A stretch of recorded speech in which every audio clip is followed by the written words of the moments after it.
Your Excellencies, Ambassadors and High Commissioners, friends of Kenya, Your Excellencies and honorable leaders of political parties, other friends of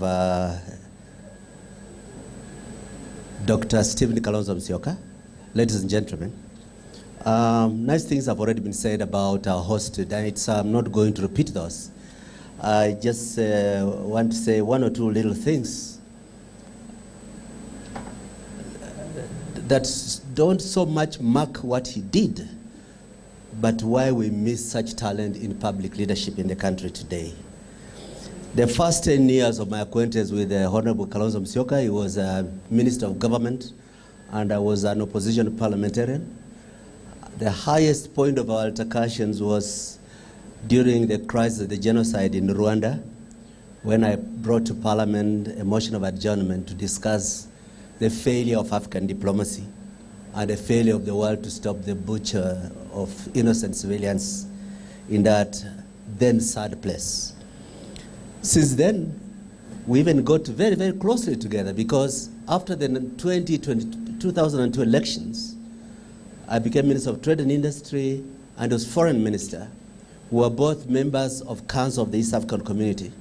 So for a very, very intense 3-4 years, we were intimately involved in negotiation of a common market, the customs union and common market for East Africa.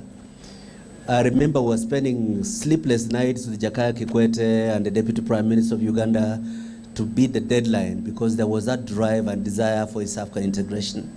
But beyond that, he's known as Mr. Peace Builder for his work not just in Sudan, but also the Mbagadi process for peace building in Somalia. We mention these things not so much as a celebration of an icon of diplomacy, but as a sharp contrast to the sad situation in which we find ourselves today. Unfortunately, egos and guns have been bigger in supply than brains in South Sudan, and you see how the promise of the youngest African country has turned into disaster. The speech from South Sudan and the poorest victims of that fever in our country. Similarly, Sudan unravels as Khartoum becomes a no-go area. It pains those of us who have associated with peace building to know that we have a president who, sheerly for personal interest in bloody gold, is dragging Kenya into a crisis that is not our own. And he brings people to this territory to try to form a so-called shadow government, when those people have gained their reputation for slaughtering black people in Darfur and Zagawa. It's a disgrace that could never happen if Stephen Kalonzo Musyoka had his way, had a say in how Kenya runs its diplomacy. Similarly,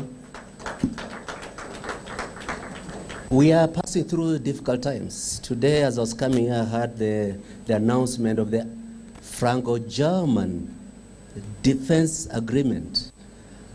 The first time that Europe has had to look at building a new architecture for defense because of rumbles across the Atlantic. It's a difficult times.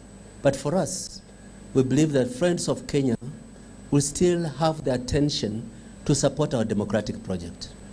They could still stand with the efforts of people like Kalonzo Musyoka. Traditionally, the struggle for Kenya's democracy has been watered by the principled statement of the diplomatic community that we stand for what is good for the country, without fear of intimidation, without being blackmailed, without pretending to hail a king as having the best clothes when you can see that the king is naked. Sorry, it's not my day. I just want to say we contrast what we have heard and what is existing in the Kenyan gene pool and the inadequate capacity, competence, and execution of diplomatic duty that we witness in our country today. I am proud to be associated with Stephen Kalonzo Musyoka, and thank you very much for making us share this important day in your life. Thank you. Thank you. Thank you. Thank you. Thank you.